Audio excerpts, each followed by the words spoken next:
As Big Bang Theory fans know well, sooner or later our favorite TV show comes to an end. The CBS series made it through a full 12 seasons, but we still have to wonder why in the world the series ended. Now we finally know why it got cancelled.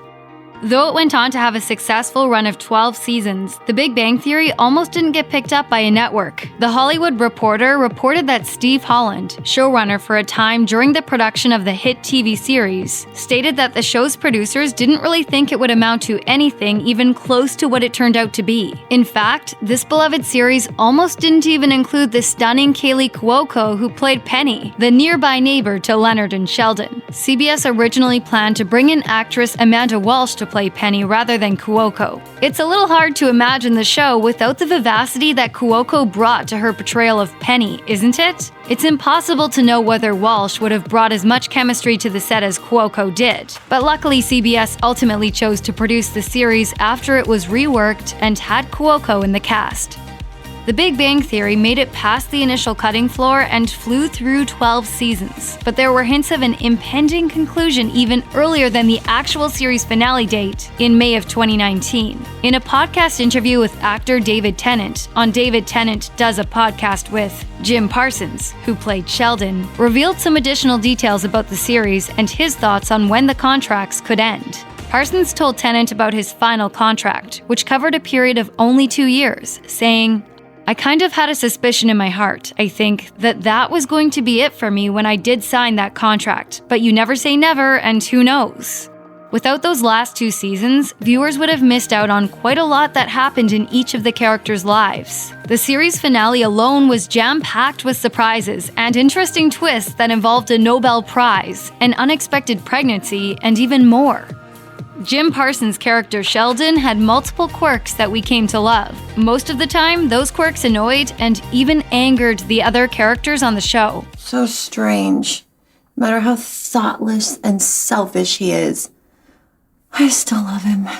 Despite all of this, though, Sheldon seemed to be the main star of the show in many of its fans' minds. It really isn't terribly astonishing, then, that the producers just couldn't envision continuing the series without Parsons. Before deciding to leave the show, Parsons had a few things going on behind the scenes, including a dearly beloved dog's passing, and these personal events contributed to his decision to walk away from the show once his contract was finished. And Chuck Lorre, one of 2 creators of the show, told the Los Angeles Times that he, quote, "just couldn't imagine doing this show if any of the principals were not there."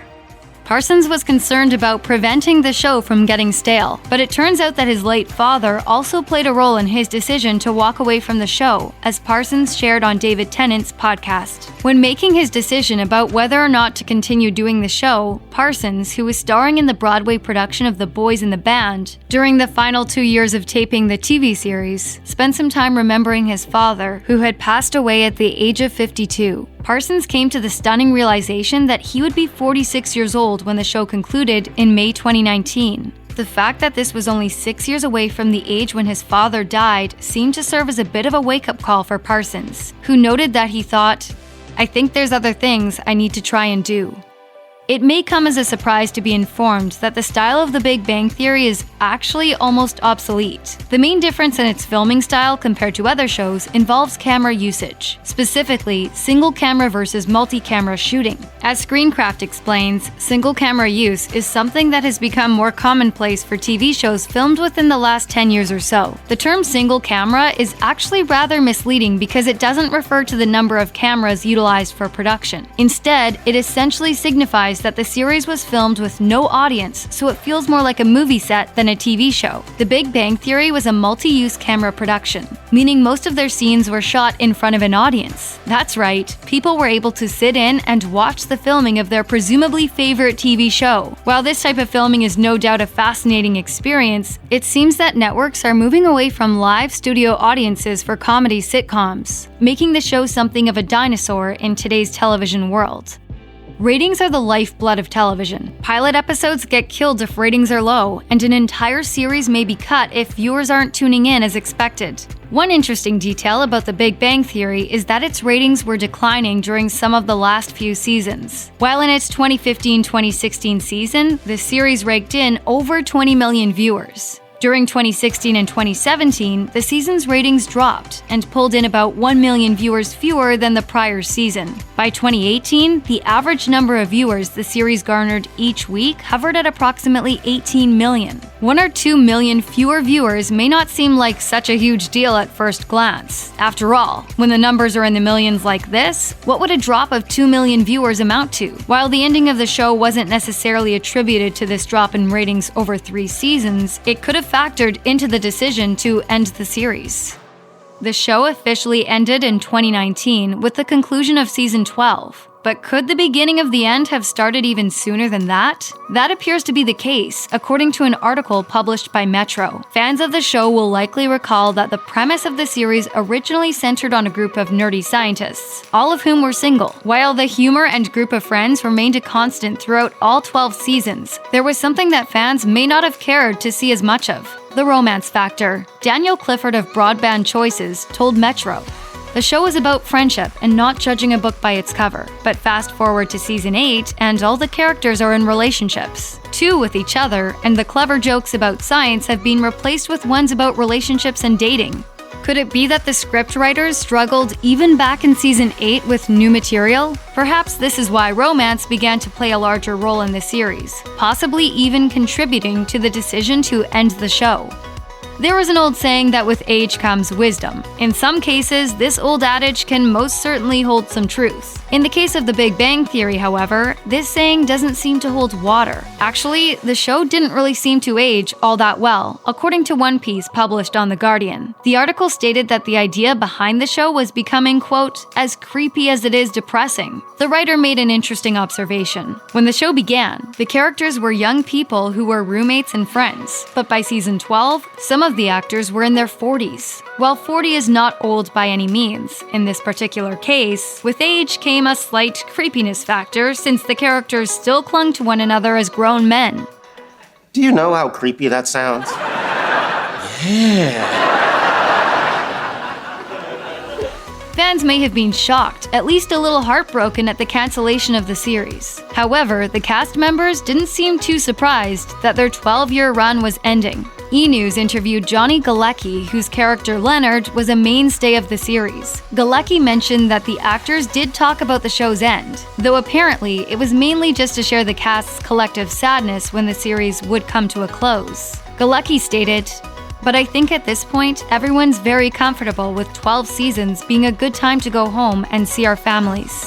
It seems, according to Galecki's point of view, that the cast as a whole was content with their 12 seasons. If so, this must have made it easier all around for the cast and crew to finish wrapping up the filming of the series. It is somewhat comforting in a sense that the actors were fine with letting go of the show.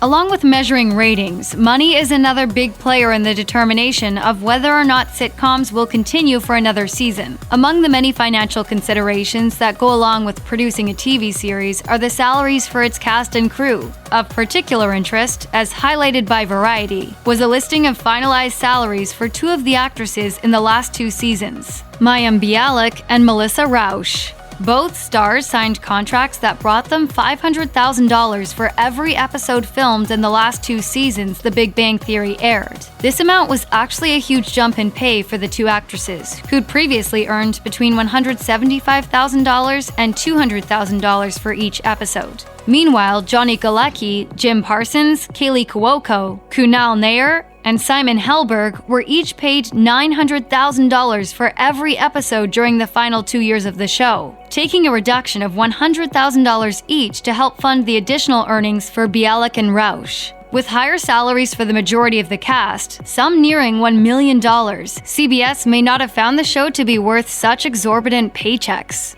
Oddly enough, for a show that ended up being cancelled, The Big Bang Theory almost got renewed for another season of filming. Kelly Call, president of CBS Entertainment, mentioned to Entertainment Weekly that there were, quote, preliminary discussions happening in August of 2018, which centered on the possibility of filming a 13th season for the series. These talks were evidently news to Bill Prady, the executive producer of the series. He tweeted a simple, "huh?" to the news on Twitter, and that one-word tweet spoke volumes. Could this discrepancy in responses from executives involved in the show have contributed to the end of the series? It isn't immediately clear, but it is interesting to note Prady's tweet in reaction to the announcement of ongoing discussions about filming a 13th season. Of course, season 13 sadly never happened, so we likely won't ever know for sure what could have been. What is the one piece of good news about a long-standing, successful TV series drawing to its inevitable conclusion? The hope of a reunion down the road, naturally. We don't mean to burst anyone's bubble, but in the case of The Big Bang Theory, it doesn't look like we should hold our collective breath for a reunion anytime soon. Actress Mayim Bialik spoke to Metro about the likelihood of a reunion just over 1 year after the series finale aired. Bialik wasn't aware of any type of reunion show planned at that time, and she added, "Again, there's a lot of legal stuff which is very boring about why shows do have reunions and don't, but I think it's probably too soon." Our apologies to the fans of The Big Bang Theory to have to report this prediction. Here's hoping for a full cast and crew reunion of The Big Bang Theory sometime down the road. Check out one of our newest videos right here. Plus, even more list videos about your favorite shows are coming soon. Subscribe to our YouTube channel and hit the bell so you don't miss a single one.